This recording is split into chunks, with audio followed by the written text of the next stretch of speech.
면서도 또 장이 열리는 날입니다. 유명한 장날이죠. 장이 서게 되어지면 사람도 많이 모이게 되어지고 물건도 참 많은 것 같아요.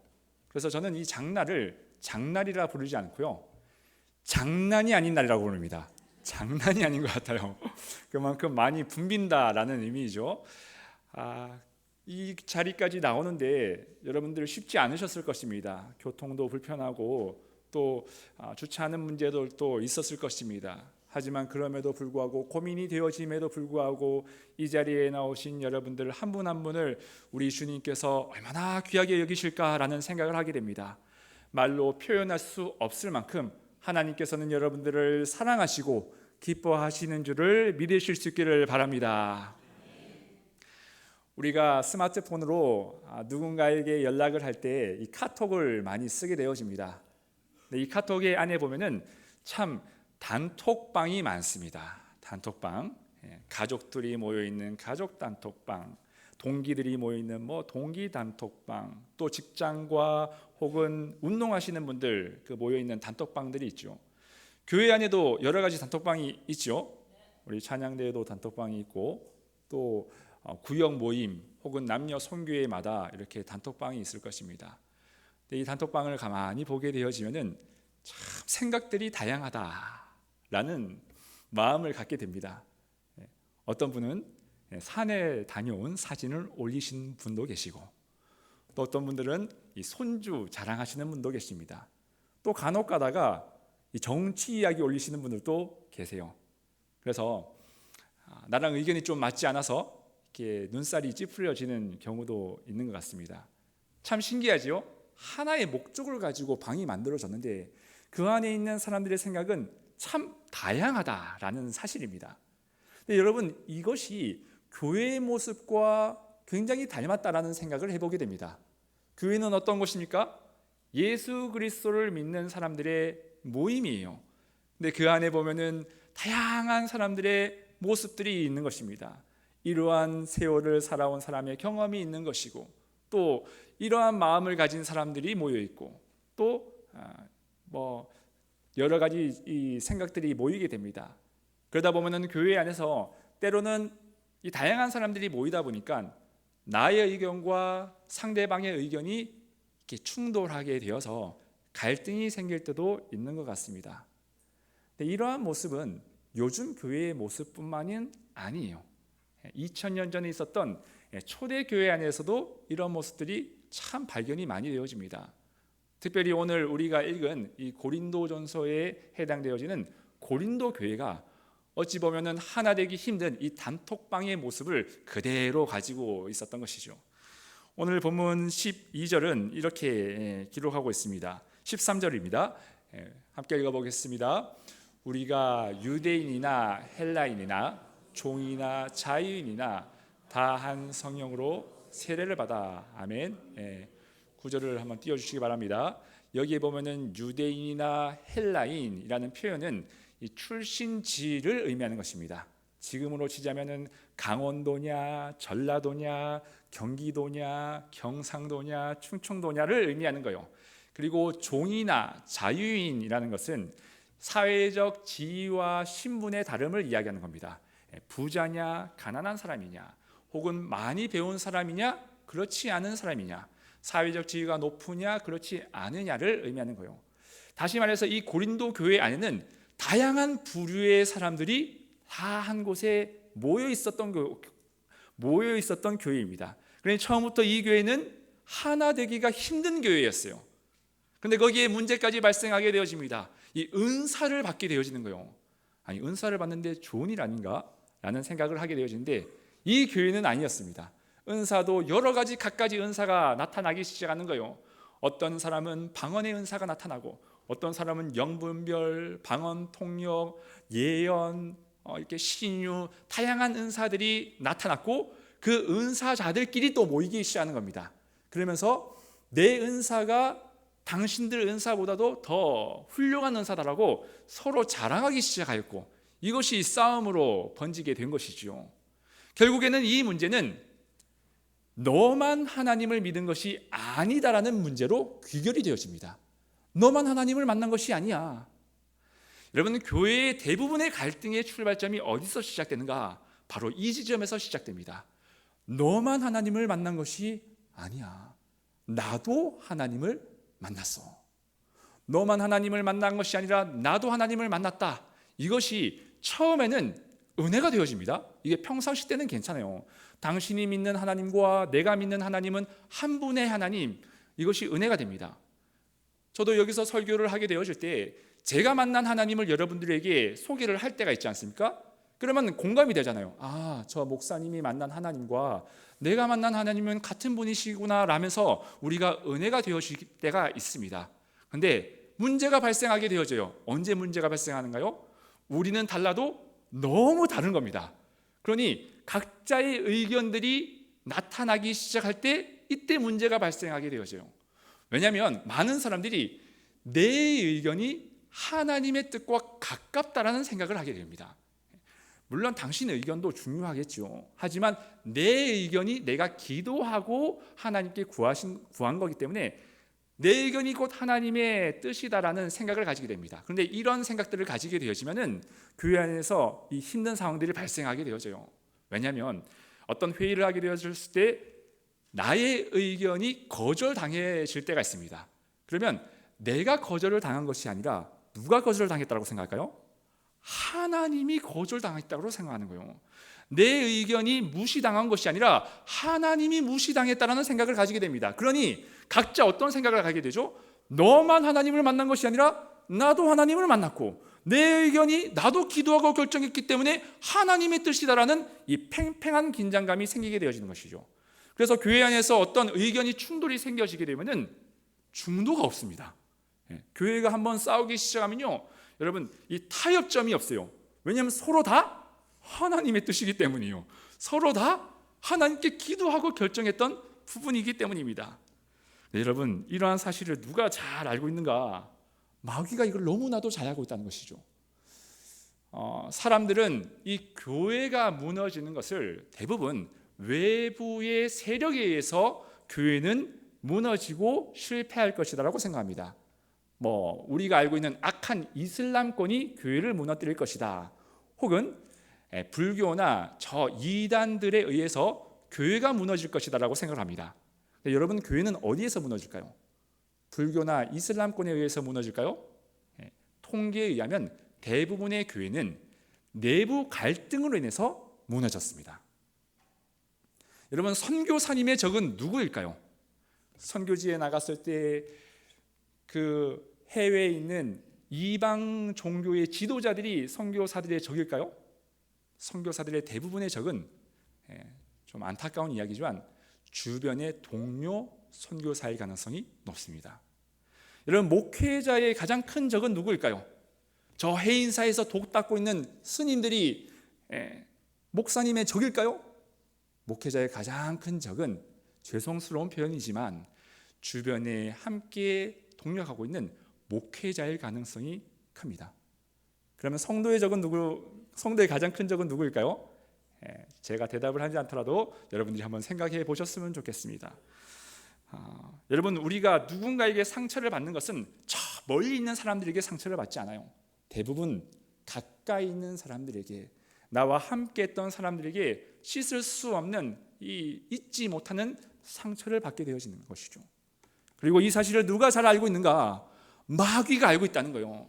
그래서 교회 안에서 의견이 충돌되어지게 되어지면은 마귀는 그 틈을 노려서 우리에게 찾아와서 우리의 자존심을 흔드는 거예요. 우리의 상처를 헤집어 놓아서 감정선을 뒤흔들어서 교회를 망가뜨리게 하는 것, 이것이 바로 마귀의 전략인 것이죠. 마귀는 이러한 전략을 통해서 오랫동안 많은 교회들을 무너뜨려 왔습니다.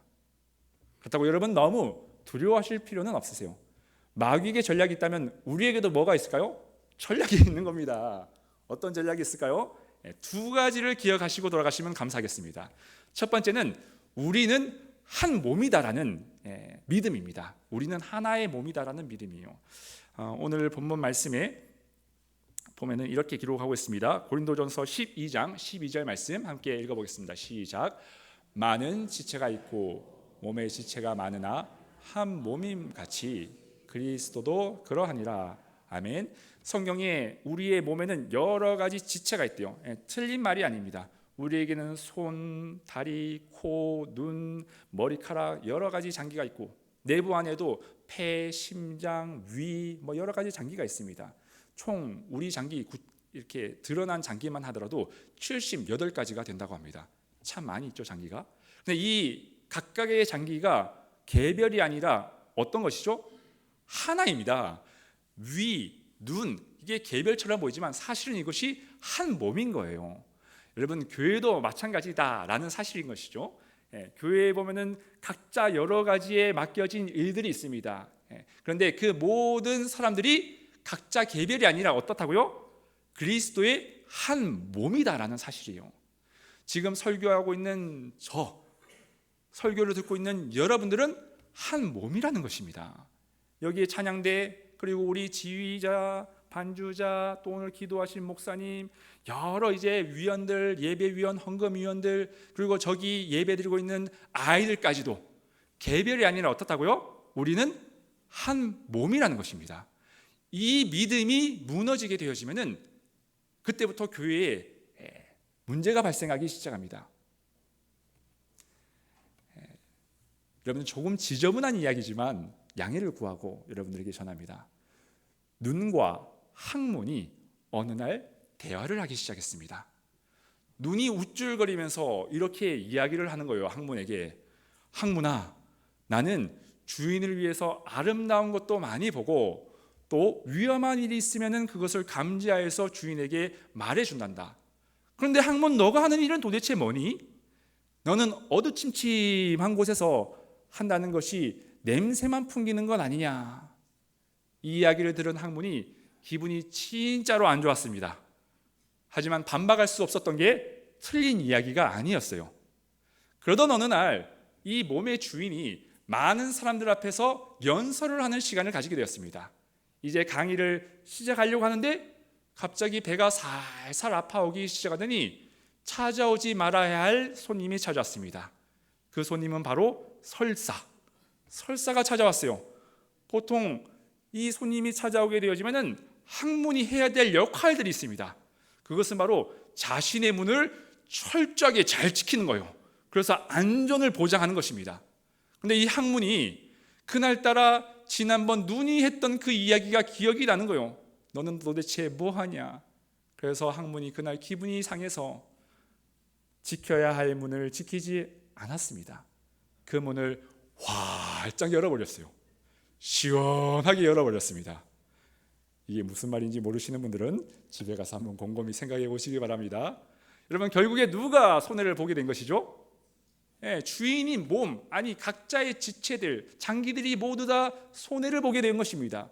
여러분, 이것이 한 몸이라는 인식을 가지지 못하게 되어지면 나타나게 되어지는 현상이라는 거예요. 여러분, 교회도 마찬가지입니다. 우리는 한 몸입니다. 어찌됐든 간에 한 몸이에요. 그리스도의 한 몸입니다. 그런데 그 믿음이 약해지게 되어지면은 우리 가운데 갈등이 생겨질 때 어떠한 일들이 발생하게 될까요? 하지 말아야 할 말들을 해버리게 되는 거예요. 그리고 내가 해야 될 역할들은 방임을 하게 되는 것입니다. 결국 손해는 누가 보게 되는 것일까요? 교회가 손해를 보는 거예요. 교회가 피해를 보게 되어지는 것입니다. 여러분, 꼭 기억하시기 바랍니다. 우리는 한 몸입니다. 성경의 말씀에 고린도전서 12장 12절 이렇게 말씀하고 있죠. 우리 함께 읽어보겠습니다. 많은 지체가 있고 몸에 지체가 많으나 한 몸임같이 그리스도도 그러하니라. 아멘. 여러분, 우리 부산 영락교회는 하나의 몸임을 기억하실 수 있기를 주님의 이름으로 축복합니다. 우리 옆에 분들과 이렇게 인사해 보았으면 좋겠습니다. 우리 교회는 하나입니다. 우리는 한 몸입니다. 각자가 아니에요. 우리가 두 번째로 기억해야 할 것이 있습니다. 그것은 입장받고 생각하라는 것이죠. 여러분, 이것은 앞에 있는 개념보다도 더 중요한 개념입니다. 우리가 보통 가정에서나 교회에서 갈등이 발생하게 되어질 때 그 원인이 있어요. 그것은 내 주장이 옳다라는 그 생각 때문에 보통 일어납니다. 앞서 제가 무슨 이야기를 했죠? 너만 하나님을 만난 것이 아니라 나도 하나님을 만났다. 이것이 강력해지게 되어지면 서로 가운데 이 갈등이 생겨지고 분열이 생겨지게 됩니다. 그렇다면 우리 예수님은 어떻게 하셨을까요?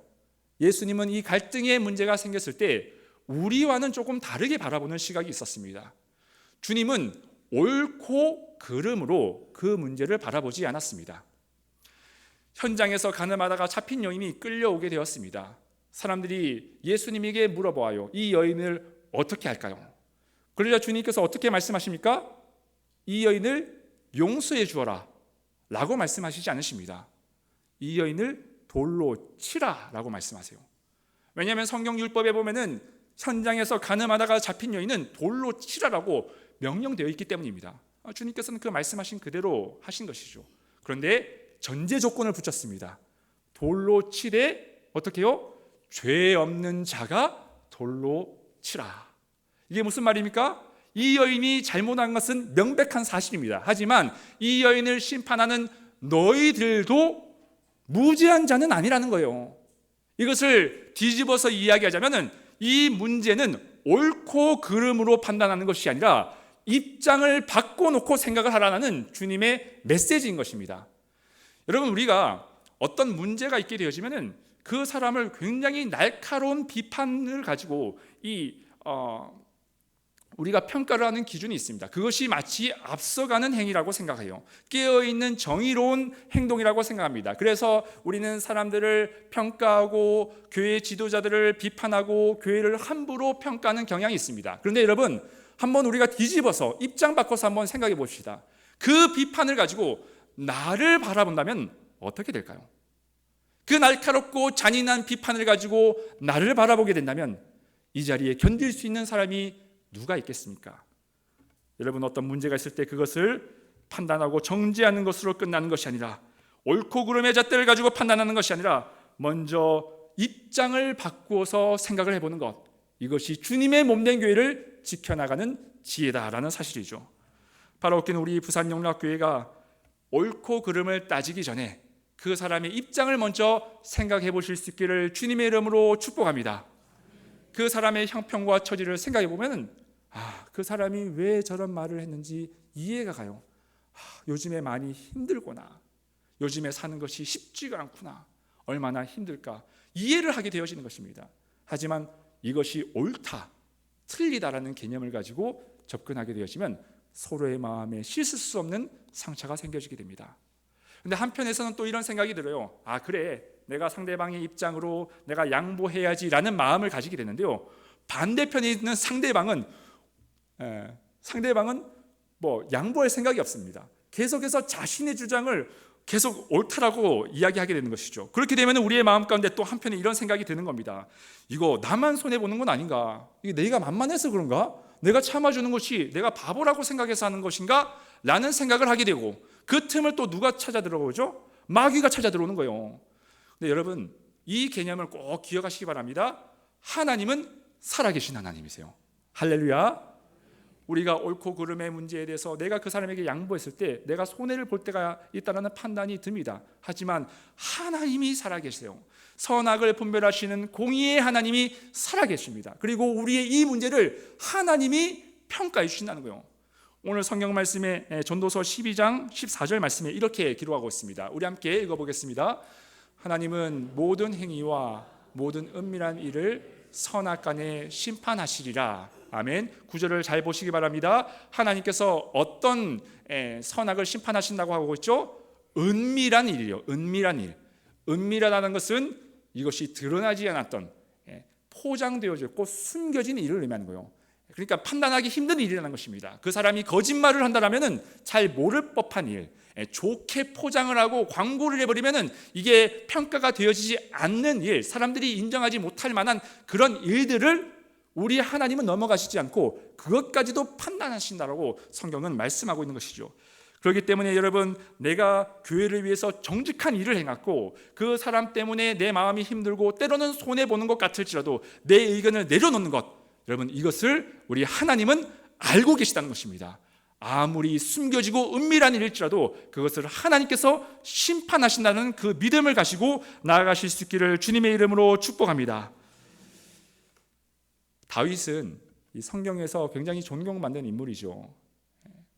그런데 그가 치명적인 실수 두 가지를 하게 됩니다. 첫 번째는 우리아의 아내 밧세바를 범한 사건입니다. 두 번째는 그가 인구 조사를 한 사건입니다. 율법에 의하면은 왕은 하나님의 명령이 없이는 인구를 조사하지 못하도록 되어 있습니다. 율법에 규정이 되어 있어요. 하지만 다윗이 교만한 마음을 가지고 인구 조사를 하게 되었습니다. 결국에는 하나님으로부터 이것을 심판받고 이렇게 벌을 받게 되어지죠. 그런데 그 벌을 받을 때 하나님께서 다윗에게 선택지를 주십니다. 너가 이 세 가지 중에서 선택을 하여라. 첫 번째는 3년 동안 기근을 당하는 문제입니다. 그리고 두 번째는 적에게 패배해서 3달 동안 도망을 가야 하는 것. 세 번째는 백성들에게 3일 동안 전염병이 돌 것. 이 중에 하나를 선택하라고 합니다.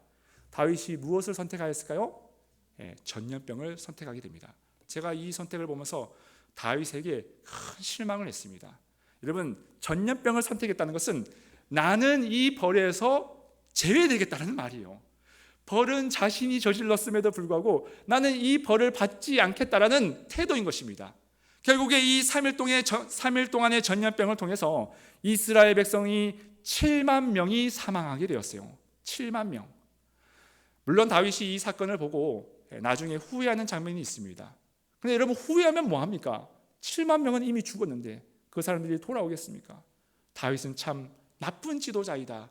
어떻게 이런 선택을 할 수 있을까? 제가 크게 실망했었던 적이 있어요. 근데 제가 다윗의 이야기를 가만히 읽다가 갑자기 떠올랐던 인물이 있어요. 그것은 바로 저입니다. 저. 다윗이 이기적으로 자기가 피해보지 않기 위해서 남에게 피해를 돌리는 그 모습이 다윗의 모습뿐만이 아니더라는 거예요. 가만히 보니까 저도 사람들과의 관계에서 갈등이 생길 때가 있잖아요. 그러면 내 자존심을 지키기 위해서 남의 자존심을 밟고 있는 저의 모습을 보게 되었습니다. 내가 상처받지 않기 위해서 남의 마음에 상처를 주는 모습을 보게 되었어요. 내 주장을 옳게 만들기 위해서 남의 주장은 잘못된 것이다라고 비판하는 저의 모습을 보게 되었습니다. 벌은 다윗이 받아야 하는데 남에게 그 벌을 떠넘기는 것처럼 저도 이기적으로 남에게 상처를 주고 남에게 아픈 모습을 보여준 것을 보게 되었습니다. 그러다가 제가 에베소서 말씀을 보다가 갑자기 눈물이 왈칵 쏟아지게 되었어요. 에베소서 2장 14절 말씀에 이렇게 기록하고 있습니다. 그는 우리의 화평이신지라 둘로 하나를 만드사 원수된 것 곧 중간에 막힌 담을 자기 육체로 하시고. 아멘. 하나님께서 우리와 하나님 사이를 화해시키셨대요. 그런데 그냥 화해시키신 것이 아니라 하나님이 중간에 막힌 담으로 자기 육체를 하셨다. 자기의 육체를 하셨다는 거예요. 이게 몇 글자 되지 않은 구절이지만 여러분, 여기에는 주님의 어마어마한 고통이 숨겨져 있어요. 주님은 나와 하나님과의 관계를 화해시키기 위해서 자신을 어떻게 하셨는가? 저 십자가 위에서 자신을 찢으셨어요. 자신의 육체를 찢어서 우리로 하여금 떨어졌던 우리와 하나님의 사이를 봉합을 시켜 주셨다는 겁니다. 근데 저는 어떻게 살고 있는가? 가만히 저의 삶을 살아보니까 저는 제가 찢기기 싫어서 남을 찢고 살아가는 행동들을 하고 있다는 거예요. 남의 마음을 찢고 남의 마음에 상처를 주는 것이 저의 모습이라는 것을 보게 되면서 눈물이 났던 마음이 있습니다. 여러분, 주님은 우리와 하나님과 화해시키기 위해서 자신을 희생하셨습니다. 그 희생으로 말미암아 저와 여러분들이 하나님의 자녀, 하나님의 백성이 되어진 줄 믿습니다. 여러분, 주님은 우리를 위해서 자신의 몸을 내어주셨는데 우리는 아직도 내 자존심을 붙들고 있고 내 고집을 붙들며 내 주장을 허물지 않고 있지는 않습니까? 남을 짓밟으려고 하고 남을 찢으려고 하고 있지는 않습니까? 여러분, 그렇다면 우리가 그런 길을 살아가게 된다면 다윗의 길과 다를 바가 없어요. 내가 피해보지 않기 위해서 백성들을 죽이는 그 모습과 다를 바가 없다는 것입니다. 바라옵기는 주님이 헌신하신 것처럼 우리도 헌신할 수 있는 은혜가 있기를 주님의 이름으로 축복합니다. 하나님의 몸된 우리 부산영락교회가 우리의 헌신과 우리의 수고를 통해서 더욱더 든든히 세워져가는 귀한 역사가 있기를 주님의 이름으로 축복합니다. 이제 우리가 말씀을 기억하면서 함께 찬양하는 시간을 갖도록 하겠습니다. 주는 평화, 이 찬양 함께 우리 함께 고백하도록 하겠습니다. 주는 평화, 주는 평화, 막힌 담을 모두 하셨네. 주는 평화, 우리의 평화, 주는 평화, 주는 평화, 막힌 담을 모두 하셨네. 주는 평화, 우리의 평화, 염려다 맡기라. 주가 돌보시니. 주는 평화, 할렐루야. 우리의 평화, 염려다 맡기라. 염려다 맡기라. 주가 돌보시니. 주는 평화, 우리의 평화. 여러분, 이 시간 눈을 한번 감아 보겠습니다. 우리 찬양의 고백 중에 염려를 다 맡기라고 주님 말씀하여 주십니다. 염려를 우리가 맡길 수 있는 이유는 주님께서 자신의 몸을 찢으셔서 우리와 하나님과 화해를 시키셨기 때문이에요. 근데 여러분, 우리는 우리가 염려를 맡길 수 있는 존재인가? 아니면 우리는 염려를 주는 존재인가? 우리가 이 시간 함께 기도할 것은, 하나님, 그동안 내가 우리의 모든 죄를 주님께서 사하여 주셨는데 나는 아직도 나에게 상처 준 사람을 용서하고 있지 않습니다. 복수하겠다는 칼을 아직도 내 마음 가운데 품고 있습니다. 주님께서 그 몸을 찢으신 것처럼 나도 나를 내려놓는 은혜가 있게 하여 주세요. 나도 용서할 수 있는 마음을 허락하여 주세요. 한 몸인 우리 부산영락교회가 하나 되어지는 공동체가 되어지게 하여 주세요. 라는 기도의 제목을 가지고 이 시간 조용히 기도하는 시간을 갖도록 하겠습니다. 여러분 함께 기도하도록 하겠습니다. 제가 찬양할 테니 여러분 계속 기도하시기 바랍니다.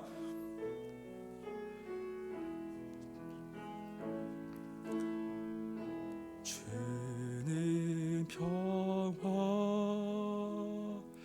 막힌 담을 모두 하셨네. 주는 평화, 우리의 평화, 주는 평화, 막힌 담을 모두 하셨네. 아버지,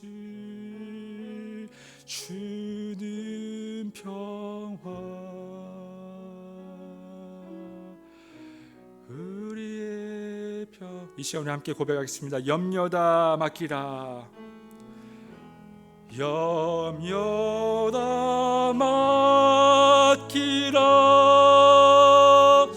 주가 돌보시니. 아멘. 주는 평화, 우리의 평화, 염려다 맡기라. 염려다 맡기라.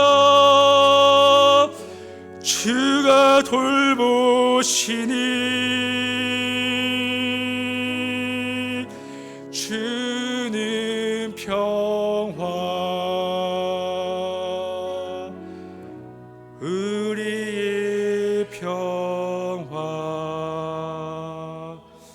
이 시간에 기도하겠습니다. 하나님, 우리의 평화를 위하여 자신의 육체를 허무신 주님의 사랑을 기억하게 하심을 감사드립니다.